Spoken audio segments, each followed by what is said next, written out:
ಇದೇ ಆಲದ ಮರದ ಹಾಲು, ಸ್ವೀಕರಿಸಿ.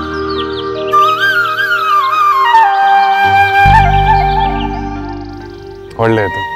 ಇದನ್ನು ಶಿರಕ್ಕೆ ಲೇಪಿಸಿಕೊಂಡು ಜಟೆಯನ್ನು ಕಟ್ಟಿಕೊಳ್ಳಬಹುದು.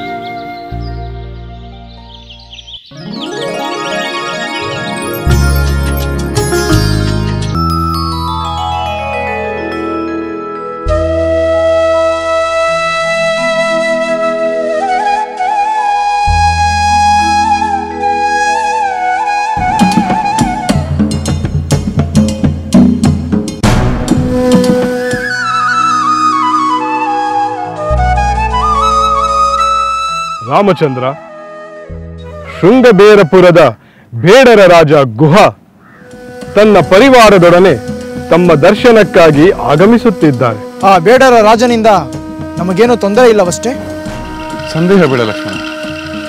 ಮೊದಲಿನಿಂದಲೂ ಈ ಗುಹನು ಅಯೋಧ್ಯೆಯ ಸಿಂಹಾಸನಕ್ಕೆ ನಿಷ್ಠನಾಗಿ ನಡೆದುಕೊಂಡಿದ್ದಾನೆ.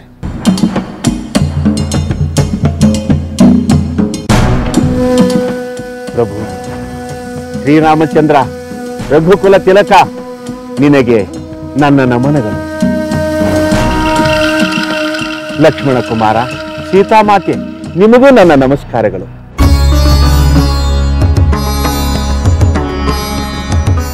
ಮಹಾಮಂತ್ರಿ ಸುಮಂತ್ರರೇ, ನಿಮಗೂ ನನ್ನ ವಂದನೆಗಳು. ಶ್ರೀರಾಮಚಂದ್ರ, ತಮ್ಮ ದರ್ಶನದ ಭಾಗ್ಯದಕ್ಕಾಗಿ ನಾನು ಬಹಳ ಹಂಬಲಿಸುತ್ತಿದ್ದೇನೋ ನಿಜ. ಆದರೆ ಯುವರಾಜ ಪಟ್ಟಾಭಿಷೇಕದಿಂದ ವಂಚಿತರಾಗಿ ಹೀಗೆ ನಾರು ಮಡಿಗಳನ್ನುಟ್ಟು ವನವಾಸದಲ್ಲಿ ತಮ್ಮನ್ನು ಕಾಣುತ್ತೇನೆಂದು ನಾನು ಅಂದುಕೊಂಡಿರಲಿಲ್ಲ. ಶೃಂಗಬೇರಪುರದ ದೊರೆಯಾದ ಗುಹನೆ ನಿಮ್ಮೆಲ್ಲರನ್ನು ಕಂಡು ನನಗೆ ಬಹಳ ಸಂತೋಷವಾಗುತ್ತಿದೆ. ನಮಗೆ ಪ್ರಿಯರಾದವರನ್ನು ಕಾಣುವುದೇ ಆನಂದದಾಯಕ. ನಿಜ ಪ್ರಭು, ತಮ್ಮ ಮಾತು ನಿಜ. ತಮ್ಮ ದರ್ಶನವಾಯಿತು, ಆ ಸಂತೋಷಕ್ಕೆ ಸಮನಾವುದು ಯುವರಾಜ ಪಟ್ಟಾಭಿಷೇಕ ತಪ್ಪಿದರೇನಂತೆ. ಈ ಶೃಂಗಬೇರಿಪುರವು ತಮ್ಮದೇ, ನಾನು ತಮ್ಮ ಆಜ್ಞಾನುವರ್ತಿ. ಗುಹಾ, ನಿಮ್ಮ ಪ್ರೀತಿ ಅಭಿಮಾನದ ಮಾತುಗಳನ್ನು ಕೇಳಿ ನಾನು ಮೂಕನಾಗಿದ್ದೇನೆ. ನಾನು ಆಜ್ಞೆ ಮಾಡುವ ರಾಜನಲ್ಲ, ನಿಮ್ಮ ಮಿತ್ರನಷ್ಟೇ.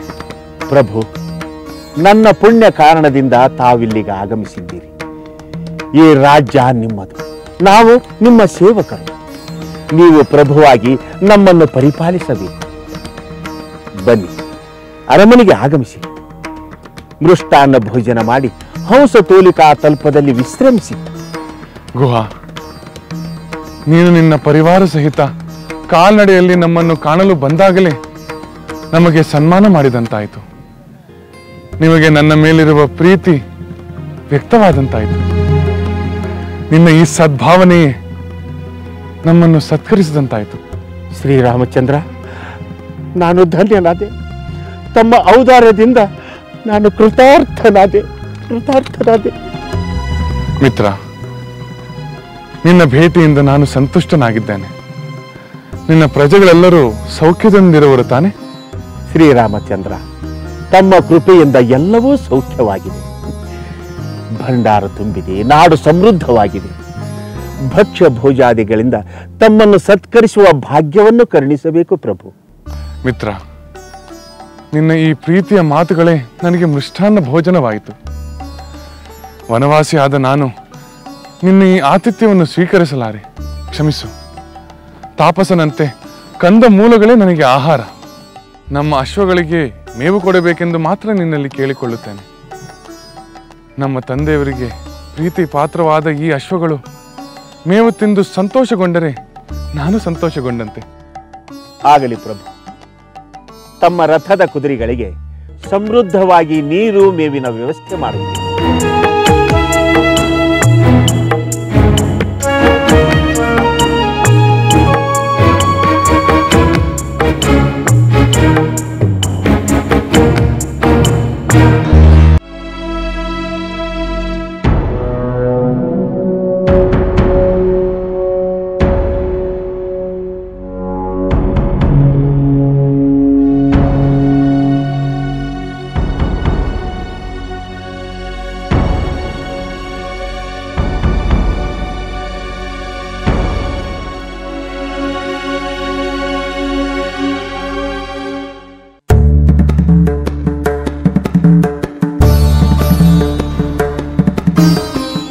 ಲಕ್ಷ್ಮಣ, ನೀವೇಕೆ ನಿದ್ರಿಸಬಾರದು? ನನ್ನ ಸಹೋದರ ಮತ್ತು ಅತ್ತಿಗೆ ನಿದ್ರೆ ಮಾಡುತ್ತಿದ್ದಾರೆ. ನಾನು ಅವರ ಕಾವಲುಗಾರನಾಗಿದ್ದೇನೆ. ನೀನು ಆ ಚಿಂತೆಯನ್ನು ಬಿಡು. ನಾನು ಮತ್ತು ನನ್ನ ಸಂಗಡಿಗರು ರಾತ್ರಿಯೆಲ್ಲ ಕಾವಲು ಕಾಯುತ್ತೇವೆ. ನೀನು ಮಲಗು. ರಾಜಕುಮಾರನಾದ ನಿನಗೆ ರೂಢಿ ಇಲ್ಲದ ಕಾರ್ಯ. ಗುಹಾ, ನಾನೀಗ ರಾಜಪುತ್ರನಲ್ಲ, ರಾಮಚಂದ್ರನ ಸಹೋದರ.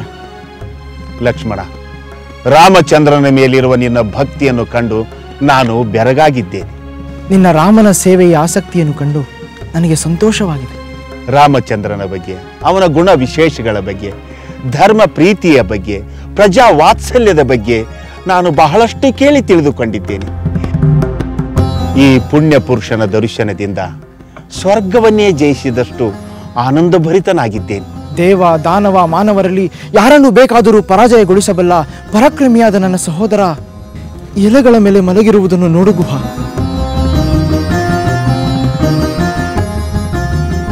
ಪುರುಷೋತ್ತಮನಾದ ನನ್ನ ಸಹೋದರನ ಈ ಸ್ಥಿತಿಯನ್ನು ಕಂಡು ಯಾರಿಗೆ ತಾನೇ ಸಂಕಟವಾಗುವುದಿಲ್ಲ.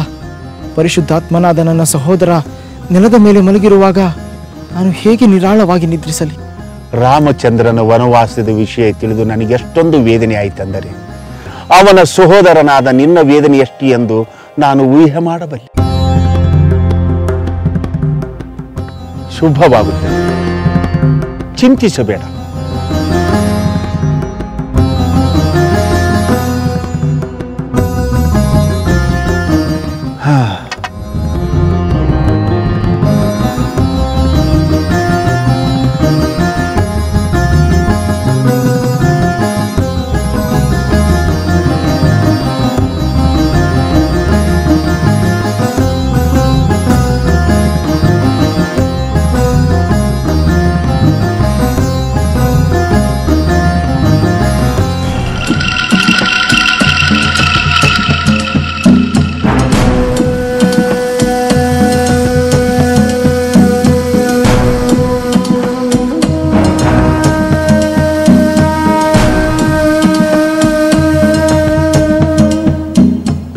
ಮಹಾರಾಣಿ, ಏನು ಯೋಚಿಸುತ್ತಿರುವಿರಿ?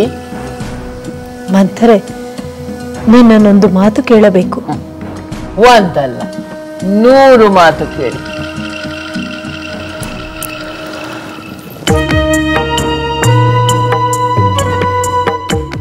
ಮಂಥರೆ, ನೀನು ರಾಮನಿಗೆ 14 ವರ್ಷ ವನವಾಸವನ್ನು ಕೇಳು ಎಂದು ಹೀಗೆ ಹೇಳಿದೆ.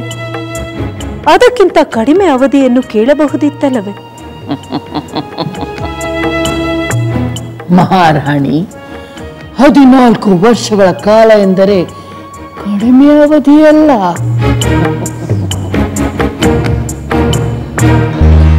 ನಮ್ಮ ಭರತನ ಹಿತದೃಷ್ಟಿಯಿಂದ ಅಷ್ಟು ವರ್ಷಗಳೆಂದು ಹೇಳಿದ್ದು. ಭರತನ ಹಿತದೃಷ್ಟಿಯಿಂದಲೇ? ಹೌದು ಮಹಾರಾಣಿ. ಈ 14 ವರ್ಷಗಳ ಕಾಲ ರಾಮ ಕಾಡಿನಲ್ಲಿ ಅಲೆದು ನಾಗರಿಕತೆಯನ್ನು ಮರೆತು ಕಾಡು ಮನುಷ್ಯನಂತೆ ಆಗುತ್ತಾನೆ.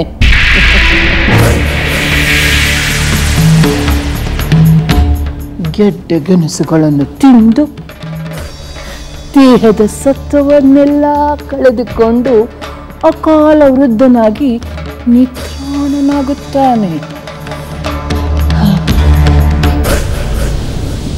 ಈ 14 ವರ್ಷಗಳಲ್ಲಿ ನಮ್ಮ ಭರತ ಎಲ್ಲ ಸಾಮಂತರ ಅಧಿಕಾರಿಗಳ ಗಣ್ಯರ ವಿಶ್ವಾಸ ಪಡೆದು ಬಲಾಢ್ಯನಾಗುತ್ತಾನೆ. ಒಂದು ವೇಳೆ 14 ವರ್ಷಗಳ ನಂತರ ಬಂದ ರಾಮ ದುರ್ಬಲ ರಾಮನಿಂದ ನಮ್ಮ ಭರತನನ್ನು ಏನು ಮಾಡಲು ಆಗುವುದಿಲ್ಲ.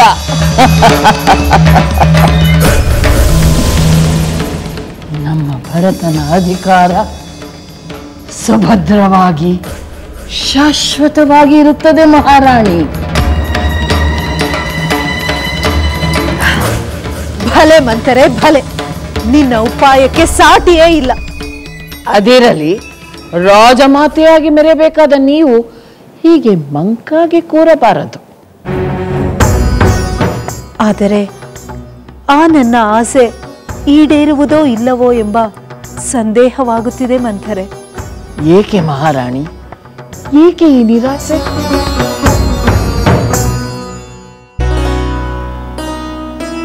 ಮಂಥರೆ, ರಾಮನೇನೋ ವನವಾಸಕ್ಕೆ ಹೊರಟು ಹೋದ. ಆದರೆ ಭರತನಿನ್ನೂ ಬರಲಿಲ್ಲ. ಇಲ್ಲಿ ನಡೆದ ವಿಚಾರವೆಲ್ಲ ಅವನಿಗೆ ತಿಳಿದು ಬಿಟ್ಟಿದೆಯೇ? ಪ್ರಜೆಗಳ ನಿಂದನೆಯನ್ನು ಎದುರಿಸಬೇಕಾಗಬಹುದೆಂದು ಅವನು ಹಿಂಜರಿಯುತ್ತಿದ್ದಾನೆಯೇ ಮಂಥರೆ? ಮಹಾರಾಣಿ, ವೃಥಾ ಕಲ್ಪನೆ ಮಾಡಿಕೊಂಡು ಚಿಂತಿಸುವ ಅಗತ್ಯವಿಲ್ಲ. ಭರತನಿಗೆ ಇಲ್ಲಿಯ ವಿಷಯಗಳು ತಿಳಿಯಲು ಸಾಧ್ಯವೇ ಇಲ್ಲ. ಒಂದು ವೇಳೆ ತಿಳಿದರೂ ಅವನು ಇನ್ನೂ ಬೇಗ ಬರುತ್ತಾನೆ ಹೊರತು ಹಿಂಜರಿಯುವುದಿಲ್ಲ. ಕೈಕೆ ರಾಜ್ಯದಿಂದ ಅಯೋಧ್ಯೆಗೆ ಬರಲು ಸಾಕಷ್ಟು ಸಮಯ ಹಿಡಿಯುತ್ತದೆ ಮಹಾರಾಣಿ. ಭರತ ಬರುತ್ತಾನೆ, ಬಂದೇ ಬರುತ್ತಾನೆ. ಧೈರ್ಯವಾಗಿರಿ.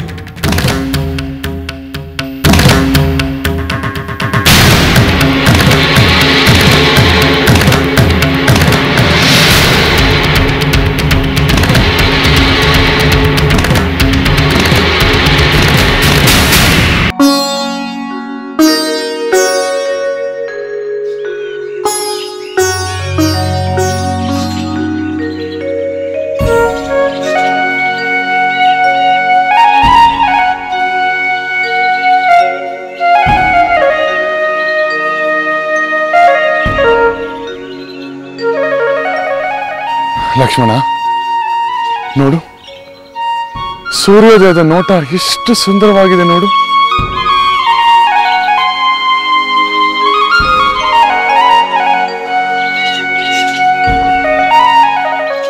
ಪಕ್ಷಿಗಳು ಮಧುರವಾಗಿ ಕಲಕಲ ನಿನಾದ ಮಾಡುತ್ತಿವೆ. ನವಿಲುಗಳ ಆನಂದದಾಯಕವಾದ ಕೇಕೆ ಅರಣ್ಯ ಪ್ರದೇಶದಿಂದ ಕೇಳಿ ಬರುತ್ತಿದೆ. ಈ ಪವಿತ್ರವಾದ ಗಂಗಾ ನದಿಯನ್ನು ದಾಟಿ ಹೋಗಬೇಕಾದ ಸಮಯ ಬಂದಿದೆ. ಮಿತ್ರ ಗುಹ, ನಮಗೆ ಕೂಡಲೇ ಒಂದು ಸದೃಢವಾದ ನಾವೆ ಹಾಗೂ ಸಮರ್ಥನಾದ ಒಬ್ಬ ನಾವಿಕನ ಅಗತ್ಯವಿದೆ. ಕೂಡಲೇ ವ್ಯವಸ್ಥೆ ಮಾಡುತ್ತೇನೆ ಪ್ರಭು.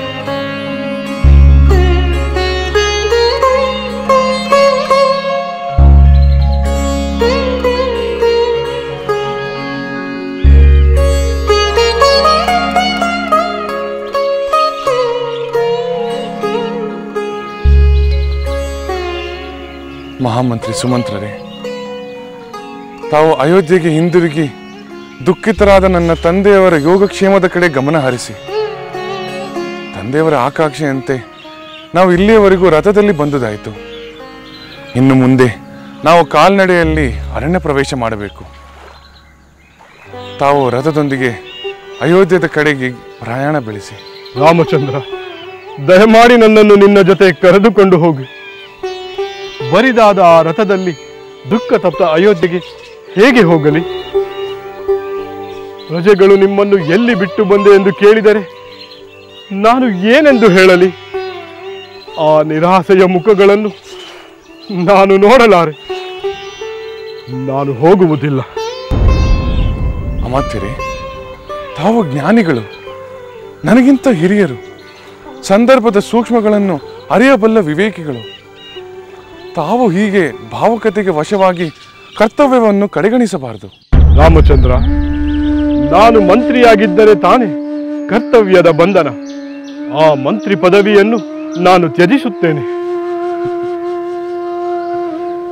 ಅಮಾತ್ಯರೇ, ತಾವು ಕೇವಲ ಸಂಬಳದ ಮಂತ್ರಿಗಳು ಅಥವಾ ನಮ್ಮ ಸಾಮ್ರಾಜ್ಯಕ್ಕೆ ಸಿಂಹಾಸನಕ್ಕೆ ನಿಷ್ಠರಾದ ಮಂತ್ರಿಗಳು? ಸುಮಂತ್ರ, ಇಷ್ಟು ವರ್ಷಗಳ ಕಾಲ ಕಾಯ ವಾಚ ಮನಸ ಸಾಮ್ರಾಜ್ಯದ ಸೇವೆಯನ್ನು ಮಾಡಿ ಈಗ ಮಂತ್ರಿ ಪದವಿಯನ್ನೇ ಬಿಡುವೆನೆನ್ನುವುದು ಎಷ್ಟು ಸರಿ?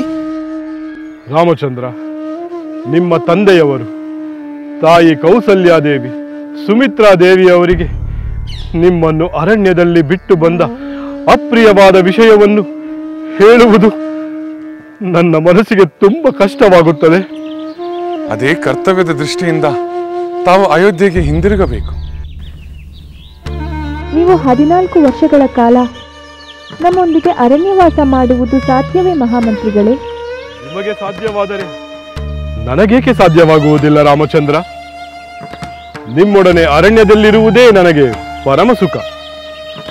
ಅಮಾತ್ಯರೇ, ಪ್ರಿಯ ಮಿತ್ರನಾದ ಸಜ್ಜನ ರಾಜ ಗುಹನ ಸಹಾಯದಿಂದ ನಾವು ಯಶಸ್ವಿಯಾಗಿ ಗಂಗಾ ನದಿಯನ್ನು ದಾಟಿ ಅರಣ್ಯ ಪ್ರವೇಶ ಮಾಡಿರುವ ವಿಷಯವನ್ನು ತಾವು ನನ್ನ ತಂದೆಯವರಿಗೆ ತಾಯಂದ್ರಿಗೆ ತಿಳಿಸುವ ಹೊಣೆ ನಿಮ್ಮದಲ್ಲವೇ?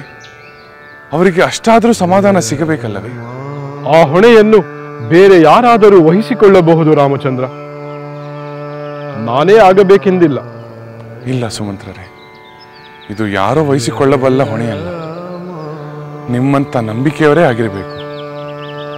ಜೊತೆಗೆ ಭರತನು ಸೇರಿದಂತೆ ಒಂದು ಮುಖ್ಯವಾದ ಸಂದೇಶವನ್ನು ಎಲ್ಲರಿಗೂ ತಿಳಿಸಬೇಕಾಗಿದೆ. ಸಂದೇಶವೇ? ಹೌದಾ ಮಾತ್ಯರೇ, ಎಲ್ಲಕ್ಕಿಂತ ಮುಖ್ಯವಾದ ಮತ್ತೊಂದು ಗುರುತರವಾದ ಸಂದೇಶವಿದೆ. ಅದೇನೆಂದು ಹೇಳು ರಾಮಚಂದ್ರ.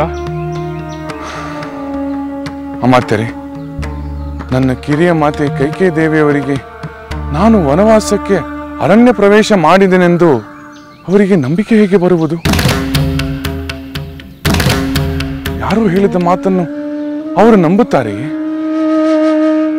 ಮತ್ತೆ ನನ್ನ ತಂದೆಯವರ ಮೇಲೆ ವಚನ ಭ್ರಷ್ಟತೆಯ ಆರೋಪವನ್ನು ಹೊರಿಸಬಹುದಲ್ಲವೇ?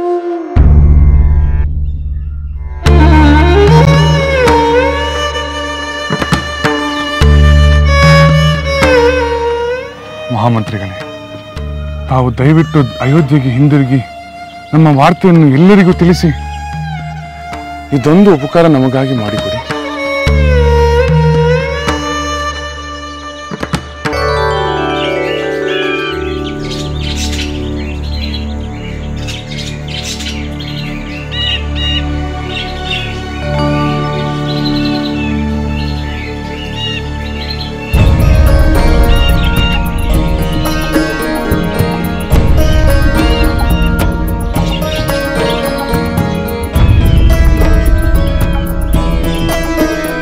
ಪ್ರಭು ರಾಮಚಂದ್ರ, ತಾವು ಬಯಸಿದಂತೆ ಸಾಗರದಂತಿರುವ ಈ ಗಂಗಾ ನದಿಯನ್ನು ದಾಟಲು ನಾವೆಯೂ ಸಿದ್ಧವಾಗಿದೆ. ಬನ್ನಿ, ನಾವೆಯಲ್ಲಿ ಕುಳಿತುಕೊಳ್ಳಿ. ಮಿತ್ರ, ನಿನ್ನ ಸ್ನೇಹಪೂರ್ವಕವಾದ ಸಹಾಯವನ್ನು ನಾನು ಎಂದು ಮರೆಯಲಾರೆ. ಪ್ರಭು, ಒಂದು ವಿನಂತಿ. ಕೇಳು ಮಿತ್ರ, ಹಿಂಜರಿ ಬೇಡ. ಪ್ರಭು, ನಾವು ಅರಣ್ಯವಾಸಿಗಳು. ನಮ್ಮ ಮನೆ ಇರುವುದು ಈ ಅರಣ್ಯದಲ್ಲಿಯೇ. ವನವಾಸಕ್ಕೆ ನೀವು ಅಲ್ಲಿ ಇಲ್ಲಿ ಏಕೆ ಹೋಗಬೇಕು? ನನ್ನ ಮನೆಯಲ್ಲಿ ಇದ್ದು 14 ವರ್ಷಗಳ ವನವಾಸವನ್ನು ಪೂರೈಸಬಹುದಲ್ಲವೇ? ಗುಹ, ವನವಾಸವೆಂದರೆ ವನ ಮಧ್ಯದಲ್ಲಿರುವ ಅರಮನೆಯಲ್ಲಿ ವಾಸ ಮಾಡುವುದಲ್ಲ. ನಿರ್ಜನವಾದ ಅರಣ್ಯದಲ್ಲಿ ತಾಪಸನಂತೆ ಬದುಕುವುದೇ ನಿಜವಾದ ವನವಾಸ. ಅಂದರೆ ಋಷಿಮುನಿಗಳಂತೆ ಬದುಕಬೇಕೇ? ಹೌದು ಮಿತ್ರ, ಅದೇ ನಿಯಮ, ಅದೇ ಕರ್ತವ್ಯ, ಅದೇ ನಾನು ಪಾಲಿಸಬೇಕಾದ ಧರ್ಮ. ಮಿತ್ರ, ನನಗಾಗಿ ಇನ್ನೊಂದು ಸಹಾಯ ಮಾಡುತ್ತೀಯಾ? ಹೇಳಿ ಪ್ರಭು. ನಾನು ಅರಣ್ಯ ಪ್ರವೇಶಕ್ಕೆ ಮೊದಲು ಜಟಾಧಾರಿಯಾಗಬೇಕು. ನಾನು ಇಲ್ಲಿಂದ ಜಟಾಧಾರಿಯಾಗಿ ಅರಣ್ಯ ಪ್ರವೇಶ ಮಾಡಬೇಕು. ನನ್ನ ಶಿರಕೇಶವನ್ನು ಜಟೆಯಾಗಿ ರೂಪಿಸಿಕೊಳ್ಳಬೇಕು. ಅದಕ್ಕಾಗಿ ಸ್ವಲ್ಪ ಆಲದ ಮರದ ಹಾಲನ್ನು ತಂದು ಕೊಡುತ್ತೀಯಾ? ಪ್ರಭು, ತಮ್ಮ ಆಜ್ಞೆಯನ್ನು ಶಿರಸಾವಹಿಸಿ ಪಾಲಿಸುತ್ತೇನೆ. ಈಗಲೇ ತರುತ್ತೇನೆ.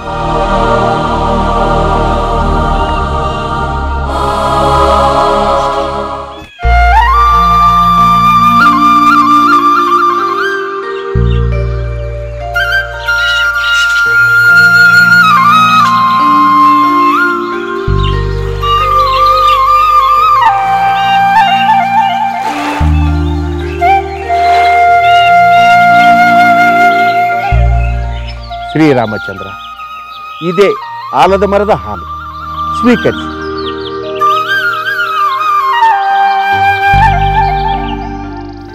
ಒಳ್ಳೆಯದು. ಇದನ್ನು ಶಿರಕ್ಕೆ ಲೇಪಿಸಿಕೊಂಡು ಜಟೆಯನ್ನು ಕಟ್ಟಿಕೊಳ್ಳಬಹುದು.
ಶ್ರೀರಾಮಚಂದ್ರ, ಲಕ್ಷ್ಮಣ ಕುಮಾರ, ನೀವು ಜಟೆ ಕಟ್ಟಿಕೊಂಡು ಒಳ್ಳೆ ಋಷಿಗಳ ಹಾಗೆ ಕಾಣುತ್ತಿದ್ದೀರಿ. ಮಿತ್ರ, ವನವಾಸದಲ್ಲಿ ಹೀಗಿರುವುದೇ ಸರಿಯಾದದ್ದು.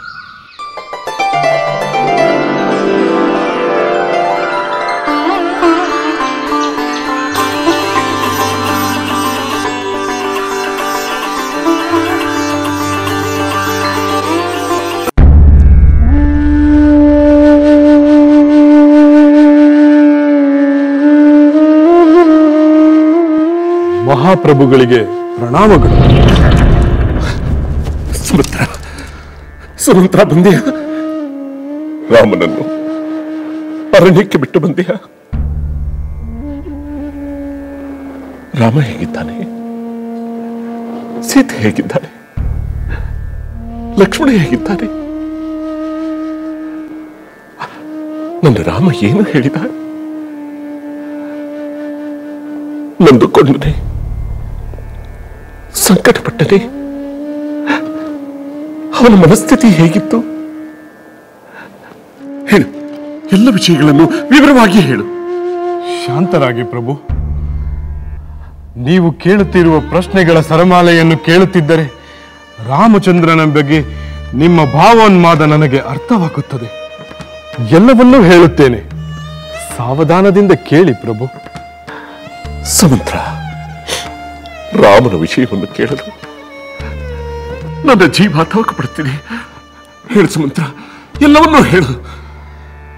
ಪ್ರಭು, ರಾಮಚಂದ್ರ ನನಗೆ ಅಯೋಧ್ಯೆಗೆ ಹಿಂತಿರುಗಲು ಹೇಳಿದಾಗ ನನಗೆ ಬಹಳ ಸಂಕಟವಾಯಿತು.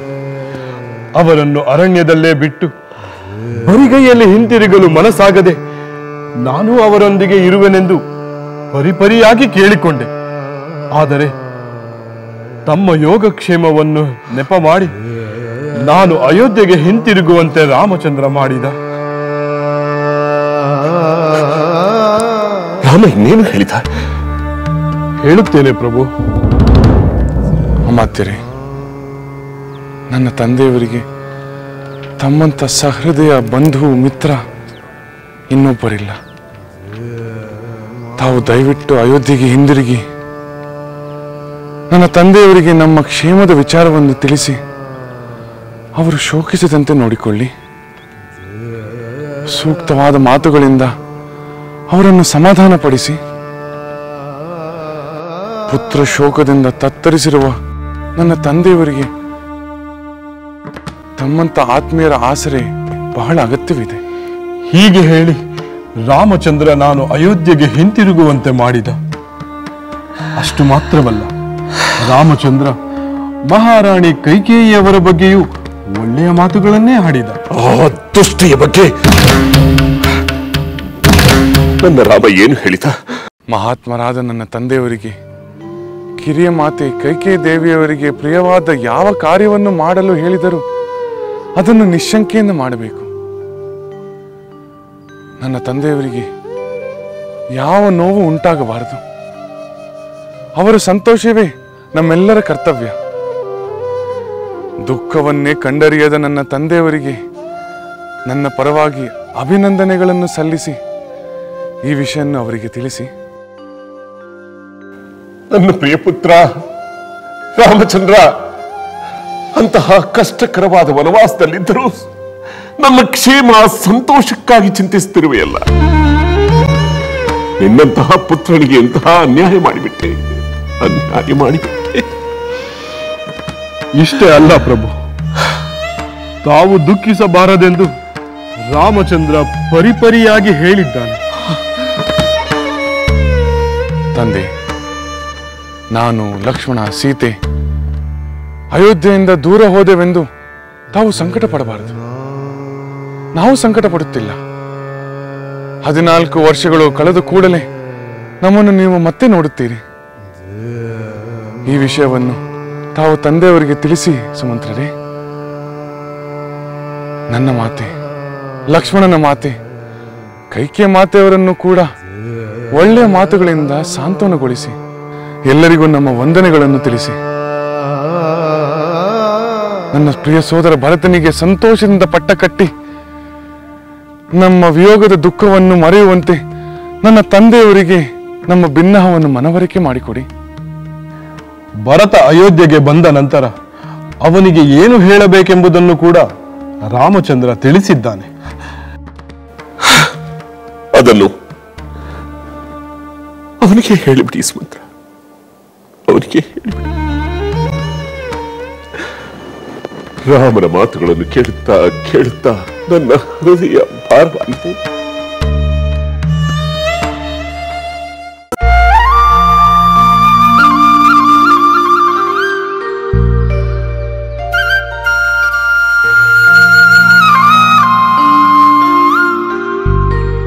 ಲಕ್ಷ್ಮಣ, ನೀನು ಸೀತೆಗೆ ಎಚ್ಚರದಿಂದ ನಾವಿಗೇರಲು ನೆರವಾಗು. ತದನಂತರ ನೀನು ನಾವಿಗೇರು, ನಂತರ ನಾನು ಏರುತ್ತೇನೆ. ಆಗಲಿ ಸಹೋದರ. ಮಾತೆ. ಮಿತ್ರ ಗುಹ, ನಿನ್ನ ಹೃದಯಪೂರ್ವಕವಾದ ಆತಿಥ್ಯವನ್ನು ನಾನು ಎಂದಿಗೂ ಮರೆಯುವುದಿಲ್ಲ. ಶ್ರೀರಾಮ ತೆರಳಿದ ಕಾಡಿಗೆ ಕತ್ತಲಾಯ್ತು ಅಯೋಧ್ಯೆಗೆ, ಕತ್ತಲಾಯ್ತು ಅಯೋಧ್ಯೆಗೆ.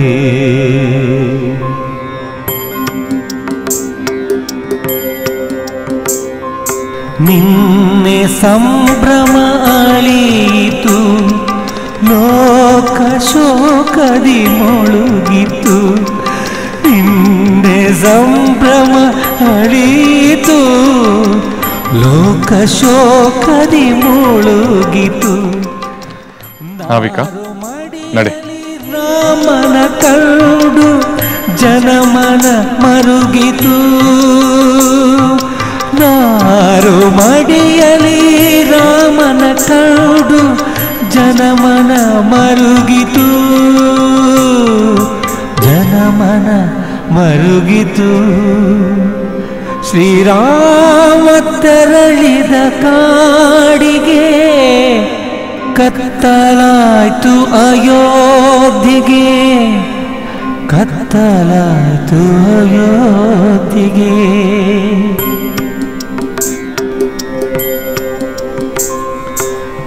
ತಂದೆ ಕೊಟ್ಟ ಮಾತನು ಉಳಿಸಿದ ಬಲುಧೀರನು, ತಂದೆ ಕೊಟ್ಟ ಮಾತನು ಉಳಿಸಿದ ಬಲುಧೀರನು. ರಾಜ್ಯ ಭೋಗವ ತೊರೆದನು, ದುಗುಡವಿಲ್ಲದೆ ನಡೆದನು.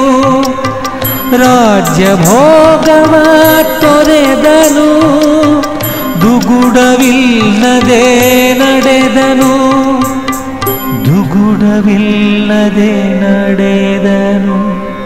ಶ್ರೀರಾಮ ತೆರಳಿದ ಕಾಡಿಗೆ ಕತ್ತಲಾಯ್ತು ಅಯೋಧ್ಯೆಗೆ, ಕತ್ತಲಾಯ್ತು ಅಯೋಧ್ಯೆಗೆ. ಸಾಧ್ವಿ ಸೀತೆ ಜೊತೆಯಲಿ ಅನುಜ ಲಕ್ಷ್ಮಣ ಬಳಿಯಲಿ, ಸಾಧ್ವಿ ಸೀತೆ ಜೊತೆಯಲಿ ಅನುಜ ಲಕ್ಷ್ಮಣ ಬಳಿಯಲಿ. 14 ವರ್ಷ ವನದಲ್ಲಿ ಸತ್ಯ ಧರ್ಮ ಉಸಿರಲಿ. 14 ವರ್ಷ ವನದಲ್ಲಿ ಸತ್ಯ ಧರ್ಮ ಉಸಿರಲಿ, ಸತ್ಯ ಧರ್ಮವೇ ಉಸಿರಲಿ. पुत्रे दशरथस्यायां महाराजस्य धीमतः निदेशं पालयत्वेन गङ्गे त्वदभिरक्षितः 14 हि वर्षाणि समग्रान्युष्य कारणमे भ्रात्रा सह मया चैव पुनः पुत्रागमिष्यति. परम पावन गंगा माते, ನನ್ನ ಪತಿ ದಶರಥ ಪುತ್ರ ಧೀಮಂತ ಶ್ರೀರಾಮ, ಪಿತೃವಾಕ್ಯ ಪರಿಪಾಲನೆಗಾಗಿ ನಿನ್ನ ರಕ್ಷಣೆಯಲ್ಲಿ 14 ವರ್ಷ ಅರಣ್ಯವನ್ನು ಕಳೆದು ಇದೇ ಮಾರ್ಗವಾಗಿ ಅಯೋಧ್ಯೆಯನ್ನು ಸೇರುತ್ತಾರೆ. ನನ್ನ ಪತಿಯು ನಿನ್ನ ಅನುಗ್ರಹದಿಂದ ವನವಾಸವನ್ನು ಯಶಸ್ವಿಯಾಗಿ ಪೂರೈಸಿ ಬಂದ ನಂತರ ನಾನು ನಿನ್ನ ಪ್ರೀತಾರ್ಥವಾಗಿ 1,00,000 ಗೋವುಗಳನ್ನು, ಅನೇಕ ವಸ್ತ್ರಗಳನ್ನು, ಬಗೆ ಬಗೆಯ ಸ್ವಾದಿಷ್ಟ ಆಹಾರವನ್ನು ದಾನ ಮಾಡುತ್ತೇನೆ. ಪಾಪರಹಿತಳಾದ ಮಾತೆ, ನಿನ್ನ ಅನುಗ್ರಹದಿಂದ ಪಾಪರಹಿತನಾದ ನನ್ನ ಪತಿ ಶ್ರೀರಾಮ, ನಾನು ಮತ್ತು ಲಕ್ಷ್ಮಣನ ಜೊತೆಯಲ್ಲಿ ವನವಾಸವನ್ನು ಶುಭಪ್ರದವಾಗಿ ಮುಗಿಸಿ ಅಯೋಧ್ಯೆಗೆ ಹಿಂದಿರುಗುವಂತೆ ಕರುಣಿಸಿ.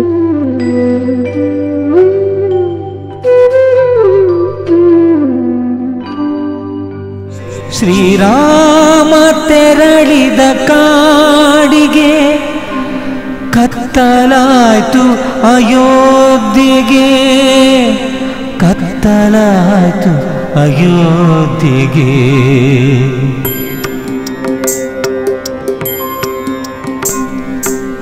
ಪದವಿ ಭೋಗವು ಕ್ಷಣಿಕವು, ಸತ್ಯ ಧರ್ಮವೇ ಅಚಲವು ಎಂದು ನಂಬಿದ ಶ್ರೀರಾಮನು ಕುಲದ ಹಿರಿಮೆ ಮೆರೆದನು, ಕುಲದ ಹಿರಿಮೆ ಮೆರೆದನು. ಶ್ರೀರಾಮ ತೆರಳಿದ ಕಾಡಿಗೆ ಕತ್ತಲಾಯ್ತು ಅಯೋಧ್ಯೆಗೆ, ಕತ್ತಲಾಯ್ತು.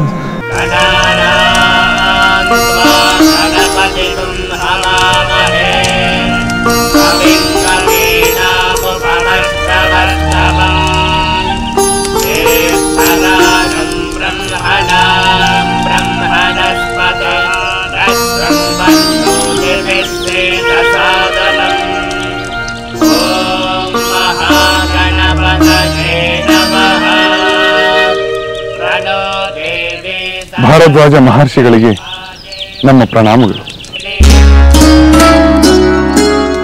ನಿಮಗೆ ಮಂಗಳವಾಗಲಿ, ಕೂತ್ಕೊಳ್ಳಿ.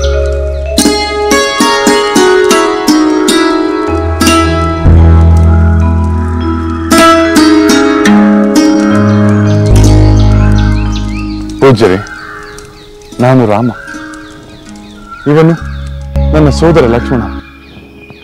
ನಾವಿಬ್ಬರು ದಶರಥ ಮಹಾರಾಜರ ಪುತ್ರರು. ಈಕೆ ಜನಕ ಮಹಾರಾಜರ ಪುತ್ರಿ, ನನ್ನ ಪತ್ನಿ ಸೀತೆ. ಪಿತೃವಾಕ್ಯ ಪರಿಪಾಲನೆಗಾಗಿ ನಾನು 14 ವರ್ಷಗಳ ಕಾಲ ವನವಾಸಕ್ಕೆ ಬಂದಿದ್ದೇನೆ. ಇವರಿಬ್ಬರು ನನ್ನ ಮೇಲಿನ ಅಪಾರವಾದ ಪ್ರೀತಿಯಿಂದ ನನ್ನನ್ನು ಅನುಸರಿಸಿ ಬಂದಿದ್ದಾರೆ. ನಿನ್ನ ವಿಚಾರವೆಲ್ಲ ನನಗೆ ತಿಳಿದಿದೆ ರಾಮಚಂದ್ರ. ನೀವುಗಳು ಇಲ್ಲಿಗೆ ಬರುವುದನ್ನು ನಾನು ನಿರೀಕ್ಷಿಸಿದ್ದೆ. 2 ಮಹಾ ನದಿಗಳ ಸಂಗವಾದಂತಹ ಈ ಪುಣ್ಯಭೂಮಿಯು ವಿಶಾಲವಾಗಿಯೂ ಪುಣ್ಯಪ್ರದವಾಗಿಯೂ ರಮಣೀಯವಾಗಿಯೂ ಆಗಿದೆ. ಈ ಸ್ಥಳದಲ್ಲಿ ತಾವು ನೆಮ್ಮದಿಯಾಗಿ ಇರಬಹುದು. ಮಹರ್ಷಿಗಳೇ, ಈ ಪ್ರದೇಶ ನಿಜವಾಗಿಯೂ ಪ್ರಶಾಂತವಾಗಿದೆ. ಆದರೆ ನಾನು ಇಲ್ಲಿ ವಾಸ ಮಾಡಲು ಇಷ್ಟಪಡುವುದಿಲ್ಲ. ಏಕೆ ರಾಮಚಂದ್ರ? ಮಹರ್ಷಿಗಳೇ, ಈ ನಿಮ್ಮ ಆಶ್ರಮ ಜನವಸತಿ ಪ್ರದೇಶಕ್ಕೆ ಹತ್ತಿರವಾಗಿದೆ. ಜನರು ನಮ್ಮನ್ನು ಕಾಣಲು ತಂಡ ತಂಡವಾಗಿ ಬರುವ ಸಾಧ್ಯತೆ ಇದೆ. ಅದು ನನಗೆ ಇಷ್ಟವಿಲ್ಲ. ನಿನ್ನ ಮಾತು ನಿಜ ರಾಮಚಂದ್ರ. ನಿನಗೆ ಸೂಕ್ತವಾದ ಸ್ಥಳವನ್ನು ನೀನೇ ಆರಿಸಿಕೊ. ನಮ್ಮ ಆತಿಥ್ಯವನ್ನು ಸ್ವೀಕರಿಸಿ ವಿಶ್ರಾಂತಿ ಪಡೆದು ಹೊರಡಬಹುದು. ಇವರನ್ನು ನಮ್ಮ ಆಶ್ರಮಕ್ಕೆ ಕರೆದುಕೊಂಡು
ಮಹಾರಾಣಿಯವರಿಗೆ ಪ್ರಣಾಮಗಳು.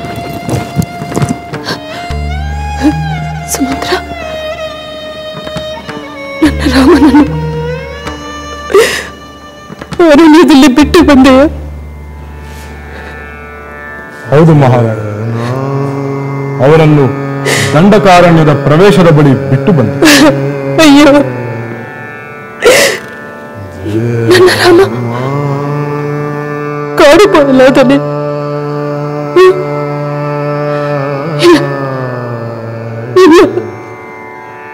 ರಾಮನಿಲ್ಲದೆ ನಾನು ಬದುಕಲ್ಲಾರೆ, ನಾನು ಬದುಕಲ್ಲಾರೆ. ರಾಮ, ಲಕ್ಷ್ಮಣ, ನನ್ನ ಪುತ್ರಿ ಸೀತೆ, ಅವರೆಲ್ಲ ಎಲ್ಲಿರುವರು? ನಾನು ಅಲ್ಲೇ ಇರಬೇಕು, ನಾನು ಅಲ್ಲೇ ಇರಬೇಕು. ನನ್ನನ್ನು ಅಲ್ಲಿಗೆ ಕರೆದುಕೊಂಡು ಹೋಗು, ನನ್ನನ್ನು ಕರೆದುಕೊಂಡು ಹೋಗು ಸುಮಂತ್ರ. ನನ್ನ ರಾಮ ಇಲ್ಲದೆ ಈ ಅರಮನೆಯಲ್ಲಿ ಒಂಟಿಯಾಗಿ ನಾನು ಬದುಕಲಾರೆ.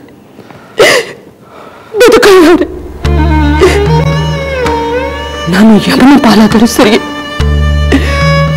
ಆದರೆ ಪುತ್ರ ಶೋಕ ಎಂಬ ಈ ದುಃಖದಿಂದ ಕ್ಷಣ ಕ್ಷಣ ಸಾಯಲಾರೆ, ಕ್ಷಣ ಕ್ಷಣ ಸಾಯಲಾರೆ.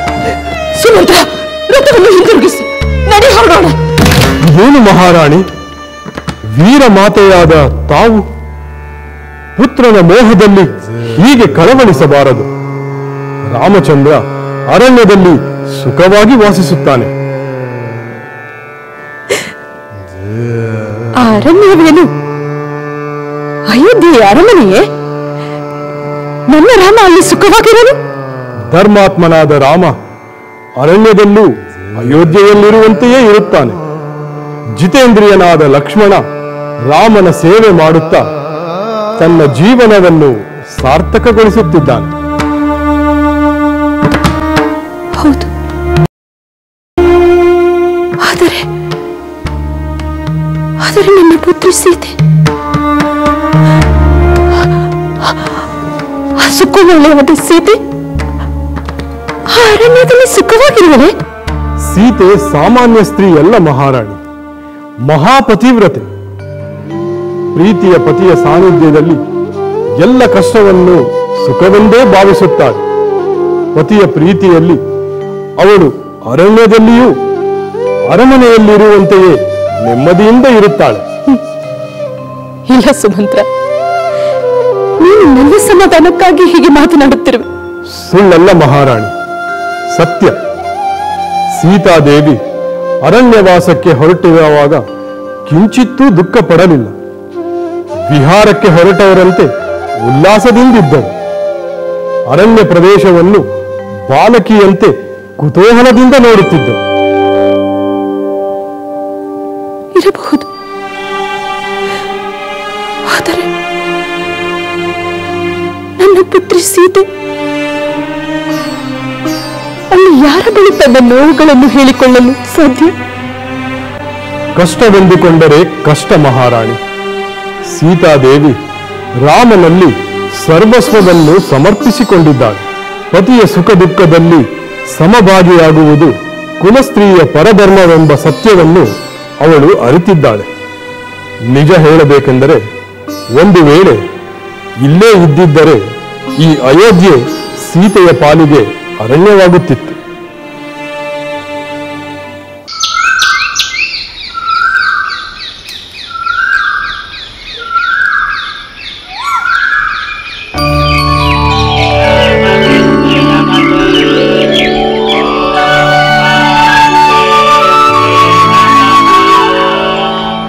ಪೂಜ್ಯರೇ, ಪ್ರಣಾಮಗಳು.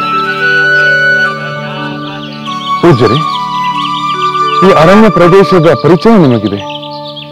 ನಾವು ವಾಸ ಮಾಡಲು ಯಾವುದಾದ್ರೂ ಪ್ರಶಸ್ತವಾದ ಸ್ಥಳವಿದ್ದರೆ ದಯಮಾಡಿ ತಿಳಿಸಿ. ಖಂಡಿತವಾಗಿ ಹೇಳುತ್ತೇನೆ ರಾಮಚಂದ್ರ. ಇಲ್ಲಿ ಹತ್ತಿರದಲ್ಲೇ ನಿನಗೆ ಅನುಕೂಲಕರವಾದಂತಹ ಒಂದು ಪ್ರದೇಶವಿದೆ. ಇಲ್ಲಿಗೆ 10 ಕೋಶ ದೂರದಲ್ಲಿ ಒಂದು ಪರ್ವತವಿದೆ. ನೇತ್ರಾನಂದಕರವಾದಂತಹ ಪುಣ್ಯಪ್ರದವಾದಂತಹ ಆ ಪರ್ವತದ ತಪ್ಪಲಲ್ಲಿ ತಪೋನಿರ್ತಾಂತಹ ಮಹರ್ಷಿಗಳಿದ್ದಾರೆ. ಕಪಿಗಳು, ಕರಡಿಗಳು ಅಲ್ಲಿ ಹೇರಳವಾಗಿವೆ.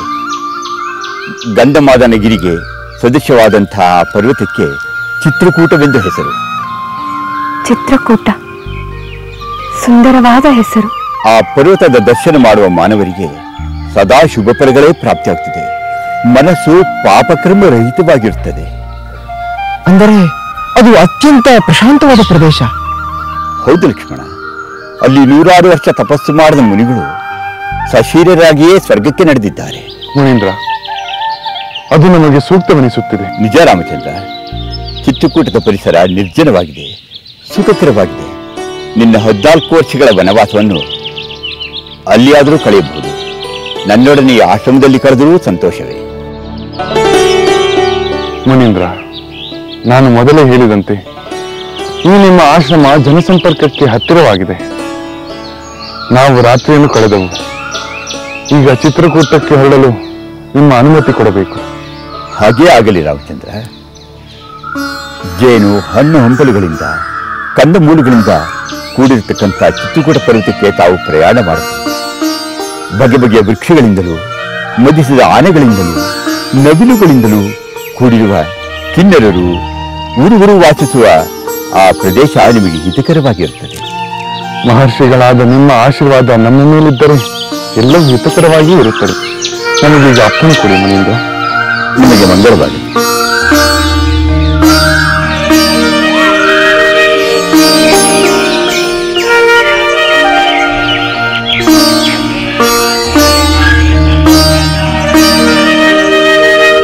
ನಿಜ ಹೇಳಬೇಕೆಂದರೆ, ಒಂದು ವೇಳೆ ಇಲ್ಲೇ ಇದ್ದಿದ್ದರೆ ಈ ಅಯೋಧ್ಯೆ ಸೀತೆಯ ಪಾಲಿಗೆ ಅರಣ್ಯವಾಗುತ್ತಿತ್ತು.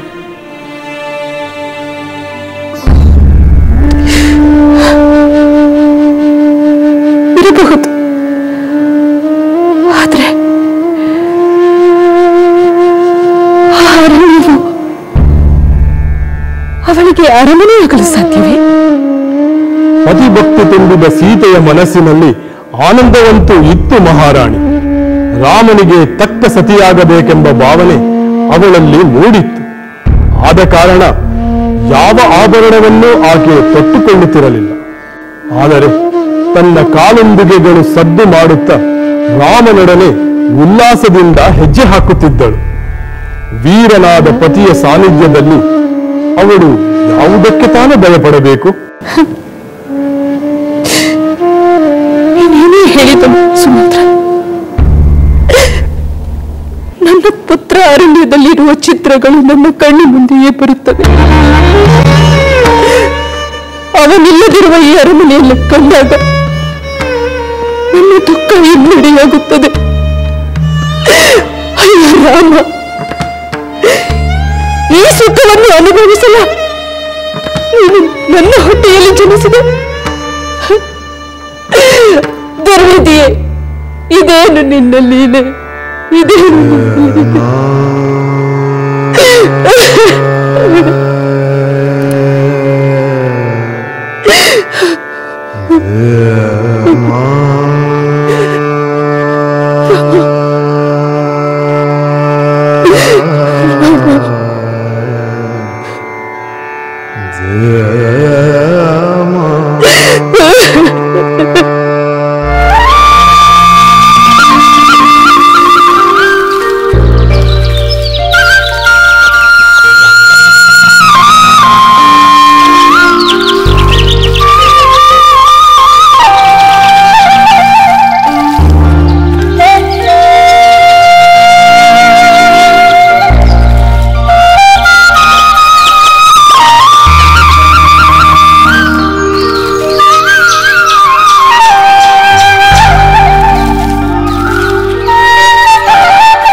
ಲಕ್ಷ್ಮಣ, ನಾವು ಪ್ರವೇಶಿಸುತ್ತಿರುವ ನಿರ್ಜನವಾದ ಅರಣ್ಯದಲ್ಲಿ ನಮ್ಮ ರಕ್ಷಣೆಯ ವಿಷಯದಲ್ಲಿ ನಮ್ಮ ಮೈಯೆಲ್ಲ ಕಣ್ಣಾಗಿರಬೇಕು.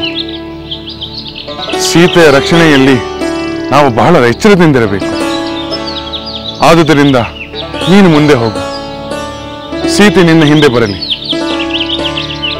ನಿಮ್ಮನ್ನು ರಕ್ಷಿಸುತ್ತಾ ನಾನು ನಿಮ್ಮನ್ನು ಹಿಂಬಾಲಿಸುತ್ತೇನೆ. ಆಗಲಿ ಸಹೋದರ, ನಾನು ಮಾರ್ಗಶೋಧ ಮಾಡುತ್ತಾ ಮುಂದೆ ಸಾಗುತ್ತೇನೆ. ಮುಳ್ಳು ಬಳ್ಳಿಗಳನ್ನು ನಿವಾರಿಸುತ್ತೇನೆ. ಅಪರಿಚಿತವಾದ ಅರಣ್ಯವಾಸದಲ್ಲಿ ಯಾವ ಕ್ಷಣದಲ್ಲಿ ಎಂಥ ಅಪಾಯ ಬರುವುದು ಎಂದು ಹೇಳಲಾಗುವುದಿಲ್ಲ. ಇಲ್ಲಿ ಆತುರದ ನಿರ್ಧಾರಗಳಿಗೆ ಅವಕಾಶವೇ ಇಲ್ಲ ಸೋದರ. ಆಗಲಿ ಸಹೋದರ, ನಾನು ದುಡುಕುವುದಿಲ್ಲ, ಜಾಗರೂಕತೆಯಿಂದ ಹೆಜ್ಜೆ ಇರಿಸುತ್ತೇನೆ. ದೇವಿ, ಇನ್ನು ಮುಂದೆ ವನವಾಸದ ಕಷ್ಟಗಳು ನಿನ್ನ ಅನುಭವಕ್ಕೆ ಬರುತ್ತವೆ. ಇಲ್ಲಿ ಜನಸಂಚಾರವಾಗಲಿ, ಉದ್ಯಾನವನಗಳಾಗಲಿ, ಹೊಲ ಗದ್ದೆಗಳಾಗಲಿ ಯಾವುದೂ ಇಲ್ಲ. ಗಿರಿಶಿಖರದಂತೆ ಎತ್ತರವಾಗಿ ಬೆಳೆದ ಮರಗಳು, ಪ್ರಪಾತಗಳು, ಕಾಡು ಮೃಗಗಳಿಂದ ಕೂಡಿರುವ ಅರಣ್ಯವನ್ನು ನೀನು ಮೊದಲ ಸಲ ನೋಡುತ್ತೀಯ ದೇವಿ. ಎಂತ ಅರಣ್ಯವಾದರೂ ಸರಿ, ಎಷ್ಟೇ ಕಷ್ಟ ಬಂದರೂ ಸರಿ, ನೀವು ನನ್ನ ಜೊತೆಯಲ್ಲಿರುವಾಗ ನಾನು ಯಾವುದಕ್ಕೂ ಭಯಪಡುವುದಿಲ್ಲ.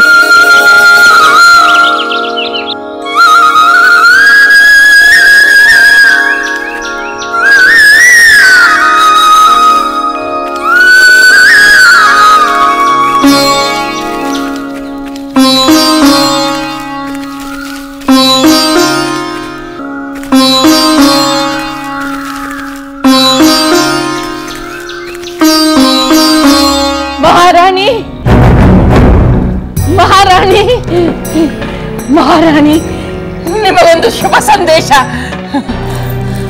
ಶುಭ ಸಂದೇಶವೇ? ಅಂದರೆ ನನ್ನ ಪುತ್ರ ಭರತ ಕೈಕೇಯಿ ದೇಶದಿಂದ ಬಂದು ಬಿಟ್ಟನೆ? ಭರತ ಇನ್ನು ಬಂದಿಲ್ಲ, ಆದರೆ ಸುಮಂತ್ರ ಹಿಂದಿರುಗಿ ಬಂದ. ಏನು ಹೇಳುತ್ತಿರುವೆ ಮಂಥರೆ? ಸುಮಂತ್ರರು ಬರುವುದು ಶುಭ ಸಂದೇಶವೇ? ಮಹಾರಾಣಿ, ಸ್ವಲ್ಪ ಸಾವಧಾನವಾಗಿ ಯೋಚಿಸಿ. ಭರತನ ಪಟ್ಟಾಭಿಷೇಕವಾಗಬೇಕಾದರೆ ರಾಮ ವನವಾಸಕ್ಕೆ ಹೋಗಬೇಕು. ರಾಮ ವನವಾಸಕ್ಕೆ ಹೋಗಿ ಆಯಿತಲ್ಲ, ಅದು ಖಚಿತವಾಗುವುದು ಹೇಗೆ? ಅವನು ಇಲ್ಲೇಲೋ ತಲೆಮರೆಸಿಕೊಂಡಿರಬಹುದಲ್ಲವೇ? ಮಂಥರೆ, ರಾಮ ಕೊಟ್ಟ ಮಾತಿಗೆ ತಪ್ಪುವವನಲ್ಲ. ಸುಮಂತ್ರ ಬಂದಿದ್ದರಿಂದ ರಾಮ ವನವಾಸಕ್ಕೆ ಹೋಗಿದ್ದು ಖಚಿತವಾಯಿತು. ಸುಮಂತ್ರರು ಸುಳ್ಳು ಹೇಳಬಹುದಲ್ಲವೇ? ಇಲ್ಲ ಮಹಾರಾಣಿ, ಅವನು ಸತ್ಯವಂತ. ಸೀತಾ, ರಾಮ, ಲಕ್ಷ್ಮಣರನ್ನು ದಂಡಕಾರಣ್ಯಕ್ಕೆ ಬಿಟ್ಟು ಬಂದ ವಿಷಯ ಕೌಸಲ್ಯಗೆ ಹೇಳುತ್ತಿದ್ದ. ಇದು ಶುಭ ಸಂದೇಶವಲ್ಲವೇ?